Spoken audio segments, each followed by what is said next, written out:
آپ نے سنا ہوگا، don't wait for the perfect moment, take moment and make it perfect. اچھے وقت کا انتظار نہ کریں، وقت لیں، اس کو اچھا بنا دیں۔ دوسری بات آپ نے یہ بھی سنی ہوگی کہ opportunity and determination is need to success, کہ موقع اور جذبہ جب یہ باہم ملتے ہیں تو تب کامیابی حاصل ہوتی ہے۔ یہ ساری باتیں اپنی جگہ ٹھیک ہیں۔ موٹیویشنل سپیکرز کو سن کے نا ہمارے اپنے جو ہے نا دماغ موف ہو چکے ہیں۔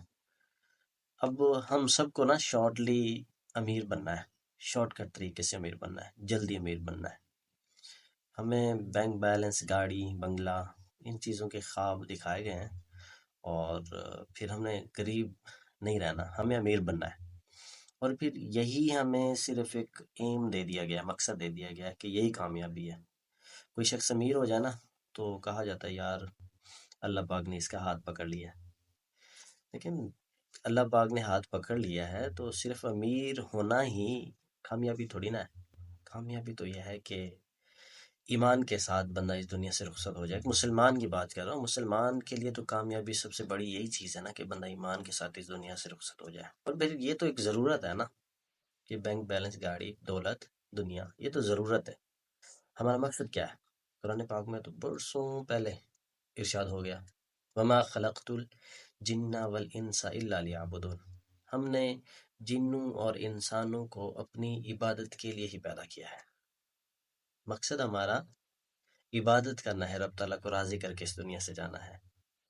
اور ضرورت ہماری کھانا پینا ہے، ہم کھائیں پیئیں گے نہیں تو عبادت کیسے کریں گے؟ ہم اگر اپنی ضروریات کو پورا نہیں کریں گے تو پھر چلیں پھریں گے کیسے؟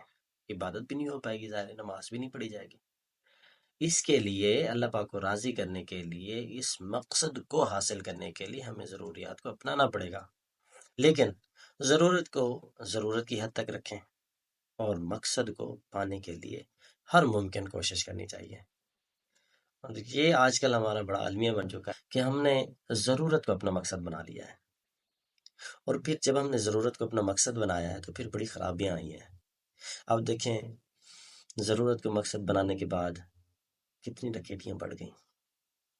مقصد جو وہی ہے نا کہ امیر ہونا ہے، جلدی امیر ہونا ہے، پھر حرام خوری کتنی بڑھ گئی، سود کتنا بڑھ گیا، دو نمبری کتنی بڑھ گئی۔ آپ کے اکثر ممالک میں، اکثر کنٹریز میں خالص چیز کہاں ملتی ہے؟ ملاوٹ شروع ہو گئی، دھوکہ دہی شروع ہو گئی۔ اور پھر مقصد جب ہم نے دنیا کو اپنا لیا، ہر شخص نے شارٹلی امیر ہونا ہے، تو پھر ڈکیتیاں بڑھ جاتی ہیں، پھر مال بھی محفوظ نہیں رہتا، جان بھی محفوظ نہیں رہتی۔ بچوں کو ہم نے سکھایا ہی بچپن سے یہی کہ بیٹا پیسے کیسے گننے ہیں، پیسے کیسے کمانے ہیں۔ ہم نے یہ نہیں بتایا کہ بیٹا یہ ضرورت ہے، مقصد تمہارا وہ ہے، نہیں، ہم نے مقصد بنا دیا ضرورت کو، اور ہم نے پیسے بنانا سکھایا، پیسے کمانا سکھایا۔ اب پھر اس کا نقصان کیا ہوا؟ اس کا نقصان یہ ہوا کہ وہ بچہ پیدا ہوا، پڑھا لکھا، اس نے بی اے کیا، اور پھر نوکری ہوئی، شادی ہوئی، بچے دو چار پیدا ہوئے، تھوڑا سا عمر ایکسپائر ہوئی، بوڑھا ہوا اور مر گیا۔ وہی پھر بات آ گئی، کیا کہیں کیا احباب کا رہائے نمایاں کر گئے، بی اے کیا، نوکر ہوئے، پینشن ملی اور پھر مر گئے۔ کوئی پڑھ لکھ کر بڑا کوئی تاجر بن بھی جاتا ہے نا، تو پھر وہی ہوتا ہے، سیٹھ جی کو فکر تھی کہ 1 کے 10 کیجیے، فرشتہ آن پہنچا، مسٹر جان واپس کیجیے۔ حضور یہ ضرورت ہے، بینک بیلنس، دولت، یہ ضرورت ہے۔ ضرورت کو ضرورت کی حد تک رکھیں، اور مقصد کو پانے کے لیے ان ضروریات کے اوپر کار لائیں۔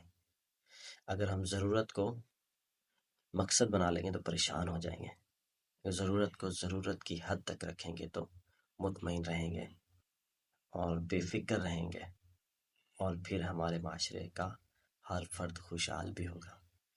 امیری یہ نہیں، حضور نے برسوں سے فرما دیا، حدیث کا خلاصہ، امیری یہ نہیں کہ تیرے پاس زیادہ بیلنس ہو، زیادہ بینک بیلنس ہو، دولت ہو۔ امیری جو ہوتی ہے وہ تو دل کی امیری ہوتی ہے، دل کا غنی ہونا امیری ہوتا ہے۔